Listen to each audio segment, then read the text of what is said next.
Most of you know Scott Bayer. He is the CEO of Community Pregnancy Clinics, and he will be our next speaker and it's a whole nother side of the pro-life movement. So please welcome Scott.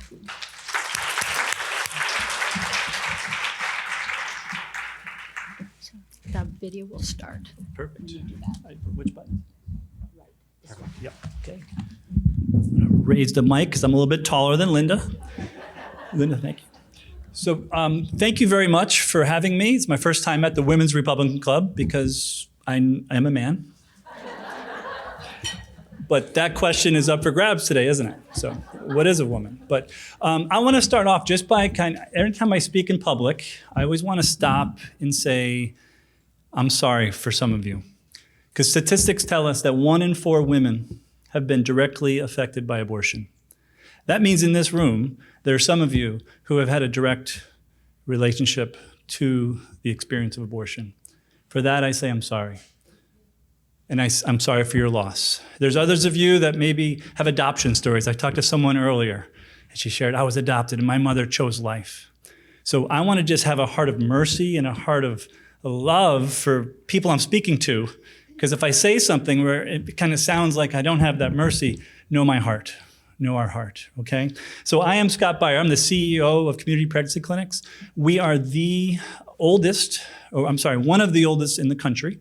We're one of the first 13 clinics that was formed in 1974. We're celebrating our 50th anniversary. So make sure I don't forget to tell you April 6th is our 50th anniversary this April. And we're the largest in the state of Florida. So we have 2 clinics in Naples, 1 in Fort Myers, 1 in Sarasota, directly across in the parking lot of Planned Parenthood Regional Headquarters. Talk about the front lines, that's really the front lines. They have a saying there, only in Sarasota. It's truly only in Sarasota some things happen. And we're also at the University of Florida at Gainesville. And we're in a quiet phase of an expansion project to go to 3 more universities because that's where Planned Parenthood is. 8 out of 10 Planned Parenthoods are within walking distance of a college or university. They know their market. It's young women. They're the prospects. If a woman comes through our doors, and right now we know in the state of Florida, we probably will have anywhere from 50 to 60 clients around the state of Florida through our doors today. And we're gonna offer them free pregnancy services, of course, with pregnancy tests, ultrasound. We know that if women see the baby, they're more likely to choose life, and that's up to 95% of women who see the baby. Planned Parenthood often doesn't show the baby for that reason, because the woman, when she comes through our doors, is looking for care, compassion, and real choices. So we offer ethical medical care, right, with the support of the community. You give those 2 things to a woman, and often she's gonna be able to say, I feel loved, so now I'm love-able. If I'm lovable, I can be more love-able, right? And so they don't have an attachment to that child yet. They have an attachment to their partner, who they think is going to be the lifelong boyfriend that's going to turn into the perfect husband. Doesn't often happen. And also they think, well, my parents maybe are going to alienate me. And so they have this world, this tunnel vision. I was in the military, and I know what tunnel vision becomes. In fact, I spent a few months in Bosnia at the end of a war, and I will tell you, looking at women coming through our doors, also walking into Planned Parenthood sometimes, outside of Planned Parenthoods, it's the same look in the eye. The eye is one of emptiness, of fear, of despair. And that look, we can turn it into a look of confidence and letting them know we're here for them as a community. 80% of women don't know what's available to them. If you ask them around the country, they don't know what's available to them in their own communities. And there are churches like St. Anne's that supports many great efforts in the life arena. There's people who want to help. There's no connection. So we're there as that middle person often to connect them to the resources, because we can't do it all. You know, people say, oh, you just want to save the baby and you don't care about them after. No, for 3 years, we will give them counseling, we'll give them diapers, we'll give them material assistance, but we can't even do that, all by ourselves. We do it for free. It's not free to us. The abortion, I'm always juxtaposed with the abortion industry. It's about income, right? Show me an abortionist or an abortion facility that will meet with a woman again unless she's coming for a new service. They shun them unless they're coming with a checkbook or with a credit card, right? Here we are, and this is, and not just us here in the state of Florida. We're one of 3,300 pregnancy resource centers, and those are, so we outnumber them 3-1. Right? The abortion, we're winning, as Linda referred to, we're winning in many ways. And the way we're winning is getting to the hearts and minds with truth, with science, with God. We have all these on our side, right? But we're 3-1, we outnumber Planned Parenthood. If you include the government kind of sponsored clinics that are also pro-life, then it's 7-1, right? Abortion industry is worried. It's based on income and it's based on falsehoods, right? That can't last forever. I refer to often, I'm a student of history, right? And I'll never forget, I always use this in my speeches, speaking to a woman who was teaching us German in Germany, who was a teenager during the Holocaust. A lot of comparisons with the Holocaust, right? We know this. It's good to share, as Linda said, share these things with others who are maybe wavering on the life issue, not quite sure where they stand. And I have a 7-point strategy I'll show here in a second, but and I want to get to questions because that's really where I'm most engaged. But in Germany, this lady, we asked her, I was pretty bold, I like fierce conversations, and I just said, did you know what was happening? Because she lived in one of the towns where the trains would come in, and then they would come full and they would leave empty. And she told us this. And I said, well, did you know, even as a young girl? She said, oh, we knew. We knew. And I'll never forget the look in her eye because there was a tear falling and the famous words in my mind that I still reflect on. But what could we do? What could we do? If we did anything, my father would have lost his job. We would have lost our livelihood. And so she said, what could we do? At the end of this speech, I'm going to tell you, you can do something and you should do something. We're all doing something by living in this society, in this country that we love. God bless America, but not with 4,000 babies being lost a day. 4,000, that's a lot, right? So I'm going to go to the 7-point strategy here because that's really, for me, it's what I've kind of come up with a lot of resources as a way that we can look to do something, right? Now, I'm not going to talk about each one for very long. I'll just do a quick highlight because I want you to ask some questions that I can engage because that's real. I was a teacher I was in education for 20 years. A few former parents back there. Hi, guys. And I always told my students, okay, the only way I know if you're thinking is if you're asking questions, right? If you're not asking questions, you're probably not thinking. So let's go through them quickly. And by the way, these are summarized by the 3 buckets. Linda and I were talking. There's really 3 buckets in the pro-life movement, right? There's pregnancy resource centers on the front lines, right? Doing the work, helping women, being the hands and heart of Christ, right? That's what we do. Number 2 would be getting to the hearts and minds of future potential clients or people in the society. And 3 is the political activism. It's funny, Linda's group, Florida Right to Life, works on the political activism and the hearts and minds. We work on the front lines and the hearts and minds. That's why we're going to universities. So we bring our model to the university towns because that's where, again, the abortion industry has their plan. This is from former abortion industry workers who said, yeah, we want 3 by 30. 3 what? 3 abortions? Yes, 3 abortions by the time they're 30 years old. That's their marketing strategy. And the way they do that is, and this is probably number 4 I'm jumping to, but it opens up the funnel, right, of over-sexualization. Why are they in kindergartens, trying to get to our kindergartners?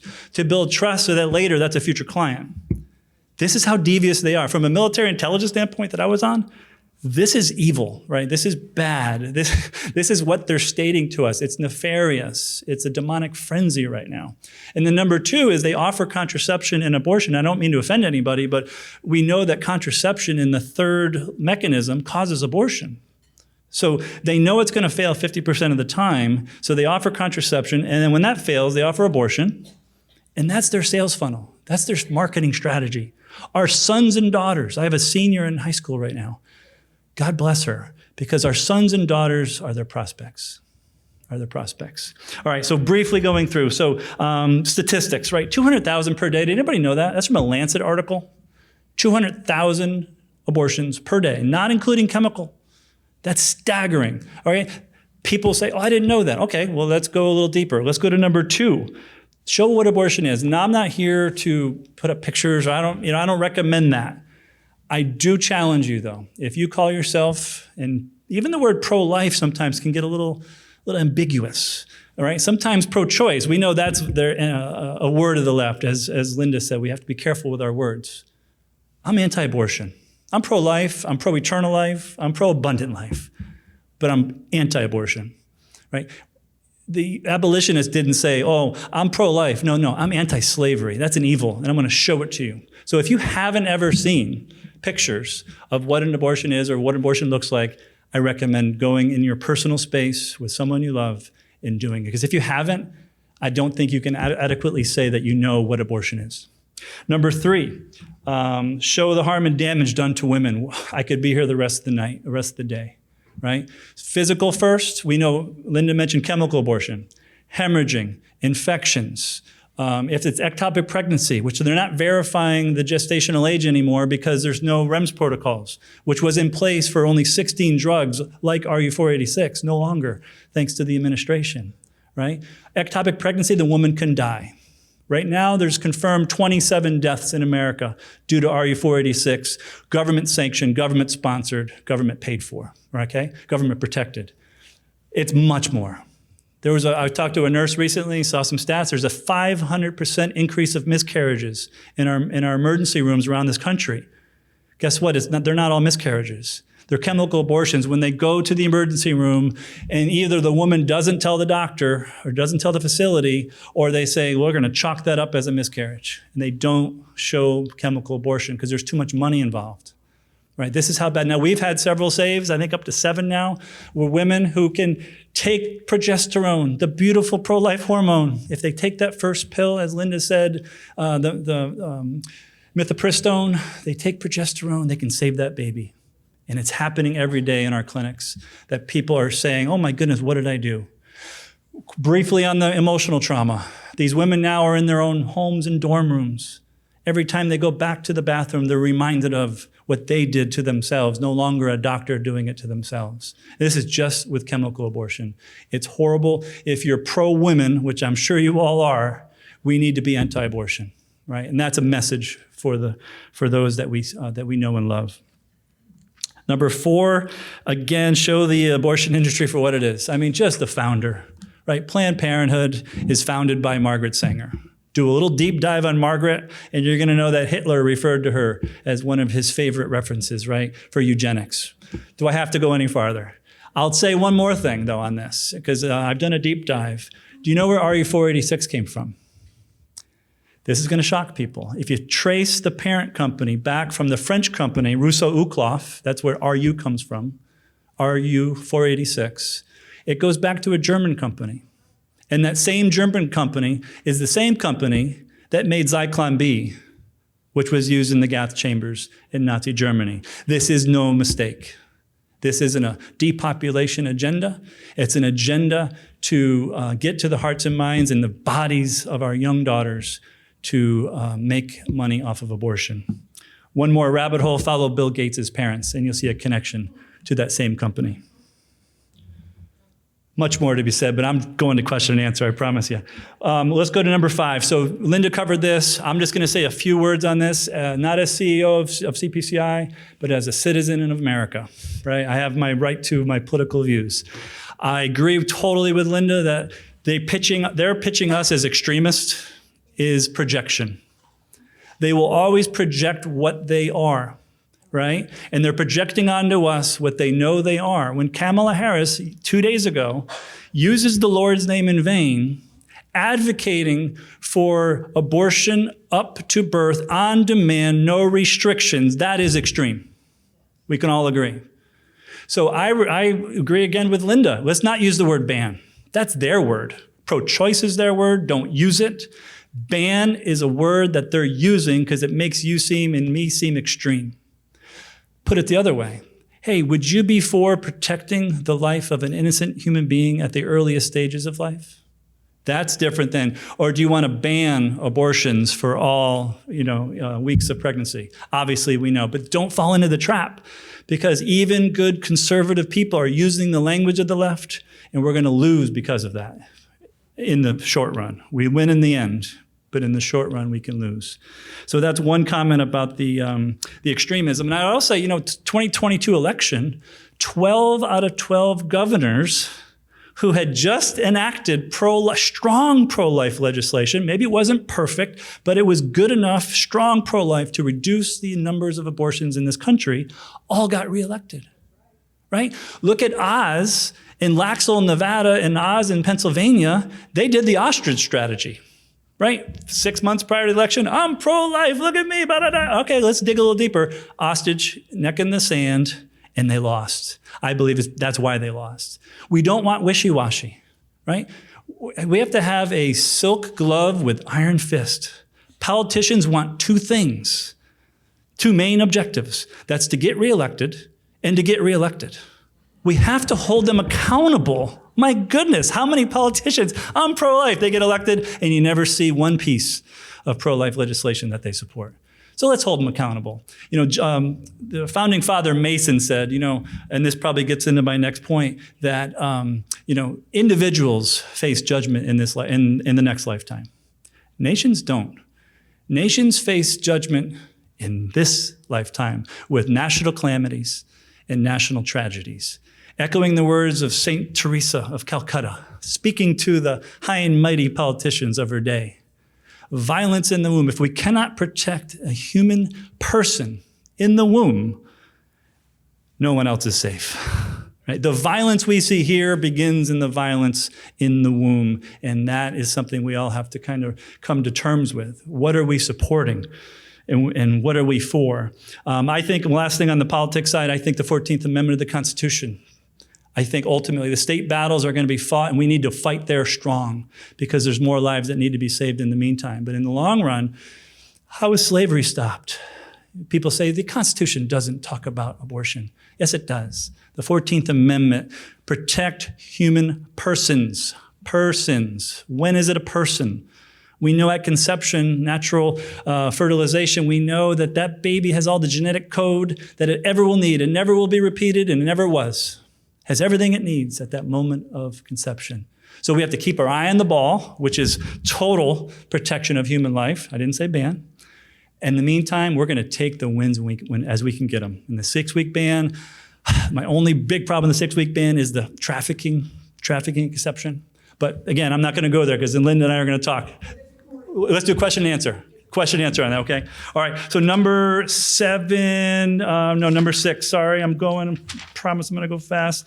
Prayer and worship, okay? 2 big points here.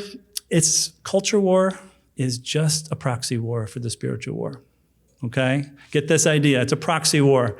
We're seeing it come full force right now, this demonic frenzy, as I call it. It's radical.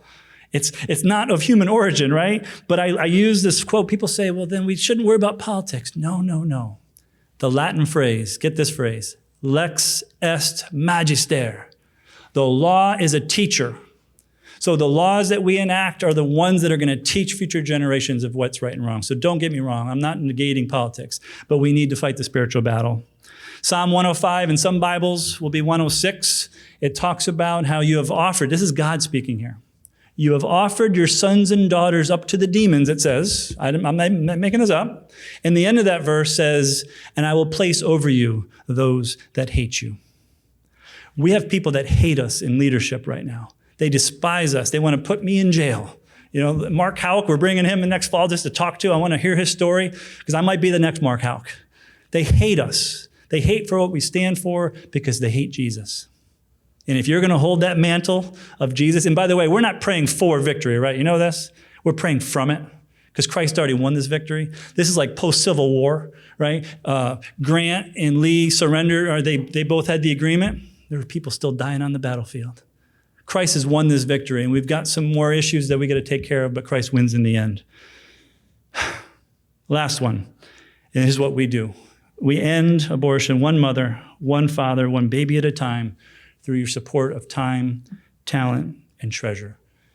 That's real. There's lives being saved today in our clinics and clinics around this country, and it's people like you that make that happen. So I think I see many of our supporters in the room, and even if it's just prayer, we have prayer cards, we have ways to get involved. Catherine has a card where, baby showers, and just so many different ways to be part of this effort. And I encourage you, as my close is, don't end up like the woman in Germany who says to her future grandkids and their kids, who says, Grandma, what did you do? What did you do during the American Holocaust? Don't say, what could we do? You're going to list all the things you did. And that's us, you and I together. Thank you and God bless you.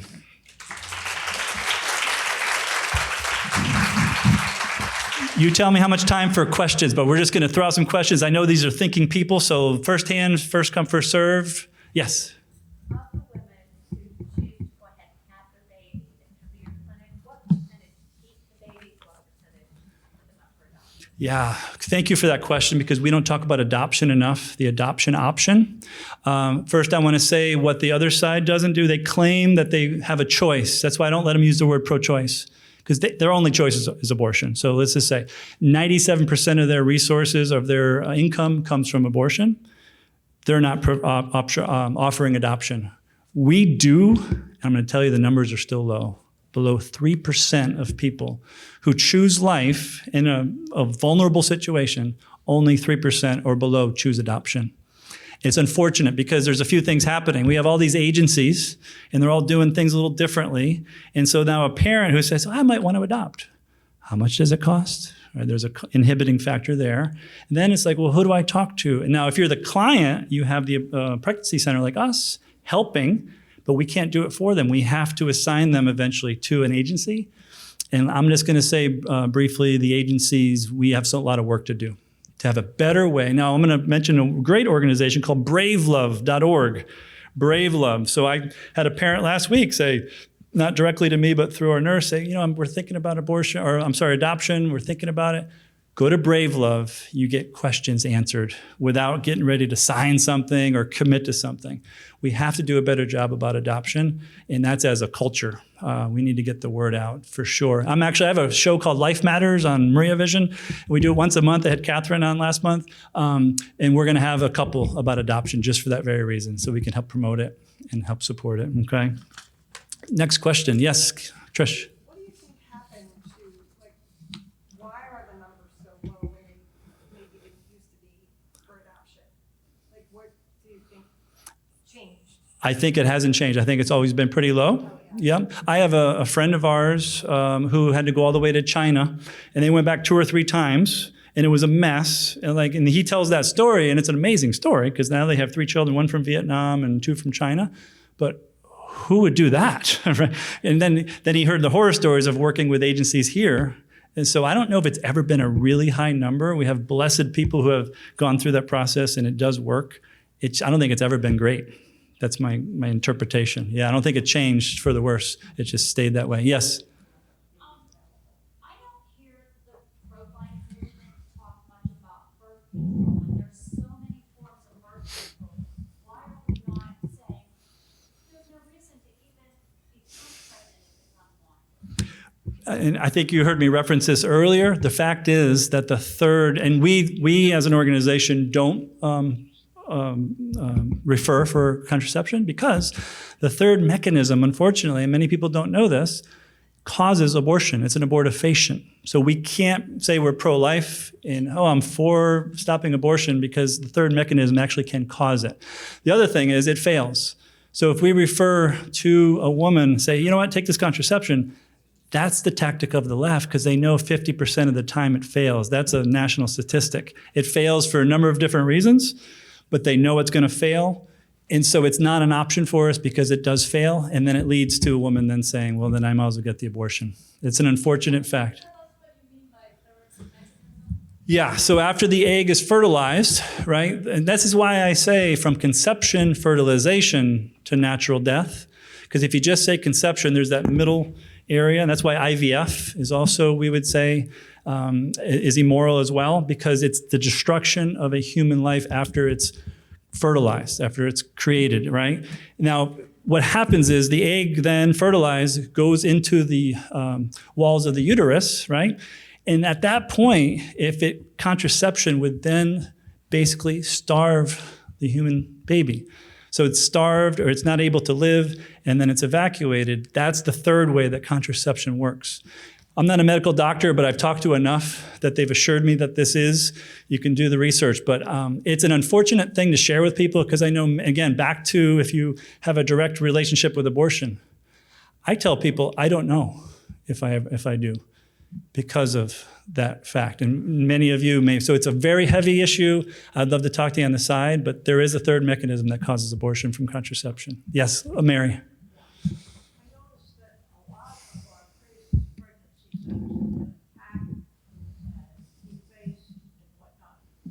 And I wonder about our local pregnancy center and the local one, Mm-hmm. and if anything has been done to capture these people. Yeah. So I can speak locally first. Red State, Red County. Thank you, Sheriff Rambosk. So right after Jane's Revenge and Jane's Collective, you guys know the reference Jane's Revenge, right? It's from the Jane's Collective. It refers back to Roe v. Wade and Jane Doe and so forth. Another example of them being extreme, right? It's extreme harm being done. There's been over, I'm going to throw out a number. I know it's probably higher now. Catholic churches, Christian churches, and pro-life pregnancy centers, we're probably over 1,000 right now that have been defaced or attacked. Locally, I got on the phone. My parents from Royal Palm will know. I quickly got on the phone with law enforcement and said, hey, can I get extra patrols around our clinics? We have a great relationship. So nothing locally except harassment of overbooking our clients online. So they'll get on there and book everything, and then we got to figure out that it's not a real client, and then a real client can't get their appointments taken. That's called harassment, and that's what we're facing. But beyond that, nationally, yeah, I wouldn't want to be in a blue state or a blue city because it's dangerous. So that's reality. But locally, thank goodness we've been safe. Mary, keep on praying for us, would you? Thank you. Anybody else? Anybody else? Yes. You were really meant to be for me today. Oh. Because yesterday, my little gal that comes and works with us on exercise came, and I knew, that she was pregnant and loved this man who is not married. And anyway, she came late, and she's never late. And when she came, the tears just flowed. And it turned out that this wonderful young man was threatening her. And she was afraid of getting hurt, and she was afraid about her baby. And he took her phone and threw it out, and so that she couldn't call anybody. And the only place she knew to go to was our house. And she was totally devastated. She said, I don't know what to do. And I said, we'll figure it out. Awesome. And I really don't know. I just told her that because I don't want her to go through life like this. And so anyways, I want to chat with you too. I want to know exactly what do I do with this girl, because this might be today or tonight that I'll be working on this. I will be available for you. Don't leave without talking to me. Thank you for sharing.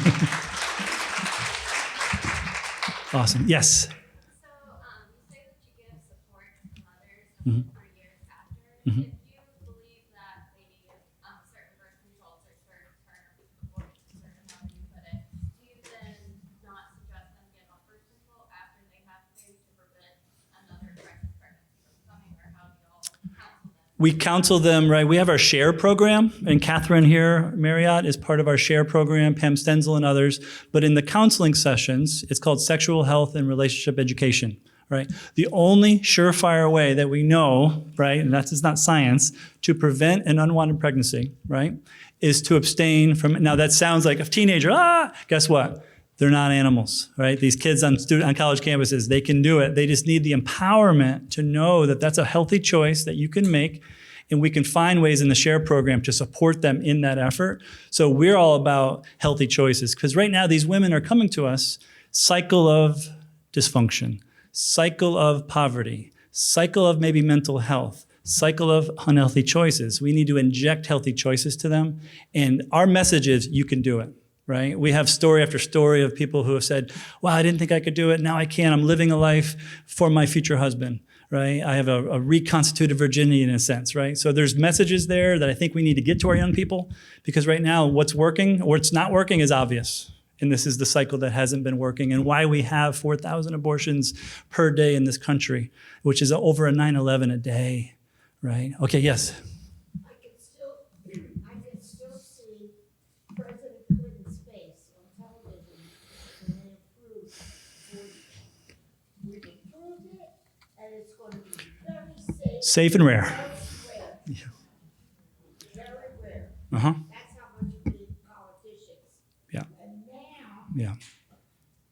President Trump is the only one that is talking about our no-birth rate and the fact that he's going to encourage women, he's going to do everything to have people have babies and to promote abortion. And Pence is going out and talking about what you're saying about total federal ban on abortion. Well, let me put this way. We didn't mention it, but there is an amendment to the Constitution nationally that's trying to make all state legislation go away. It almost got passed. It was put forth 3 times. This is on the opposite side, except for Manchin and one other Democrat. We would have a total ban on all state legislation preventing abortions up to birth. This is a challenge. This is why the national level has to be used with the state level. But to your point, yeah, Bill Clinton, when I was in the Army, I'm not proud of this, but I did shake his hand. He mispronounced my name. And I won't do the imitation of Bill Clinton, but okay, forgive me, I will. My wife would be kicking me right now. Sergeant Baer, thank you for your service. I said, Mr. President, it's Bayer. Yes, I corrected the President of the United States, but yeah. When you let the camel's nose under the tent. Exactly. Keep our eye on the ball and take what we can get. Exactly. Speaking of presidents, and one more question over here. Yes. Are there counseling programs or anything available for men? Yes. We're not interested, but I think that there are so they can see what's really happening here and perhaps take some responsibility proactively and say, I'm so glad you asked that question. I am on the National Task Force for Men for support after abortion.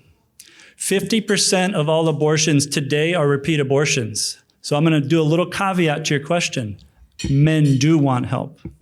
Our first virtual session we had with 7 men, one was 60 years old and said he was hitting the mute button. He didn't know the format yet. He didn't even know what the parameters of the meeting were. And he was hitting his mute button, closed his door, said, I got to tell someone about my abortion 30 years ago. I've never told even my wife. And he's telling perfect strangers on a video. After Dobbs, everybody's talking about abortion. And he wanted to talk about it. Well, I'm telling you right now, men feel like they don't often have a voice. We have this image, and it does happen, like this guy, this jerk over here, telling her, you got to get an abortion. That does happen. But most of the times, they're saying, it's your body, your choice. Parroting the messages of the left. I don't want to tell you what to do. I can't. They don't have a voice. They're like Adam in the garden who didn't step up to protect Eve. And they want healing now.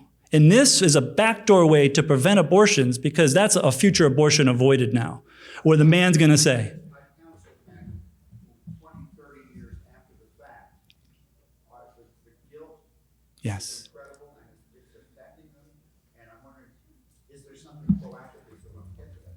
Yeah, a practical website, supportafterabortion.com. I would just give you that, but also speak to me after, and I have a lot of resources I'm sharing with men who are in the same boat. One quick story, we had a couple a year ago in Sarasota.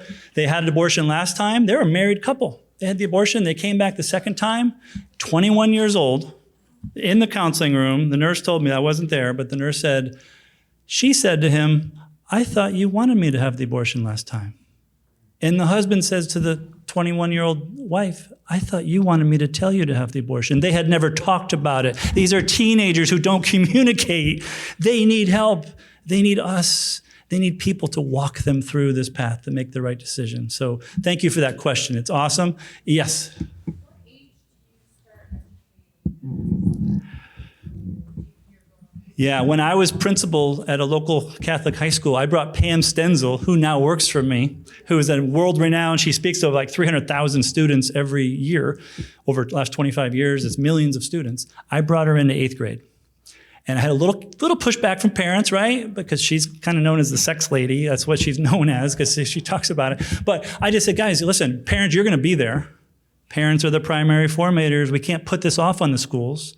You can't put it off on some other organization. We need support. So I said, let's support the parents. So I would say 8th grade is a good time to really start, covering topics that you wouldn't cover with a 4th grader. That's why this, ban on, don't say gay up to 4th grade. Well, why not 5th grade? Why don't we ban it? Why are we talking about these things at younger ages? But I would say 8th grade. Now, you might not, I have 5 kids. Each one's different. My 6th grader is a little bit more ready for certain things. And so you have to play it by ear, but mass audiences, 8th grade for me. That's where I stand. Yes? I wonder if there are volunteer opportunities with your organization. I know you need money. No. Time, talent is way before treasure. That card right there, Catherine, can you hold it up? The card to my right, right there. Can you read off those things that people can do for us or with us? Become a client advocate. Client advocate. Schedule a tour. Come by a tour. I'll do it personally. Start a baby drive. Baby drives. It saved babies. Host a CPCI speaker. And lead group. Yep. Catherine will go anywhere in the state to speak. If you know anybody, I'll send her. She'll go. And start a support group, like Support After Abortion. I'm looking for more men, by the way, and I'm reaching out to counselors, by the way, who can help us support our network, that we can offer good resources for our clients. Okay, I hear the phones ringing, bells going off. I'm here available after. I want to finish with a question. Do you know why Ronald Reagan became pro-life? This is my final thing, I promise. Why did Ronald Reagan? Do you know the person's name? Now, Linda, you're cheating. This is kind of... All right, besides Linda, does anybody know why Ronald Reagan became pro-life? Jane Wyman lost a baby, and they adopted. Michael is adopted. That's part of it, but there's one person in 1970, I'm going to say it was like late 70s, he wrote her a letter after hearing her speak on CBS television. And he wrote the letter, and what he said in there, he said, I regret, after hearing you speak, Mildred, and I'll give it away, the first name, I heard you speak, Mildred, and I wished I had heard what you said before I passed the pro-abortion legislation, which I never will again, he said in that letter. What a letter, huh? Well, who was this person? Mildred Jefferson, the first black woman graduate of Harvard Medical School. And the first president of National Right to Life. All the accolades in the 70s. Here's Mildred Jefferson talking to on some panel. Ronald Reagan picks up on it and then says that. And here's what else Mildred said, by the way. I'm going to leave you with this. Because you're protecting human lives by supporting innocent human life in the womb. We're supporting women in those 3 buckets, however you choose to do it. God's calling you to do something. But maybe think of yourself here. It's okay to be a little selfish. Because Mildred said, today it is the unborn child. Tomorrow it is likely to be the elderly and the incurably ill. But who knows later? It could be anyone who holds views different than the established order. That's you and me. Thank you for your prayers and thank you for your time. God bless you.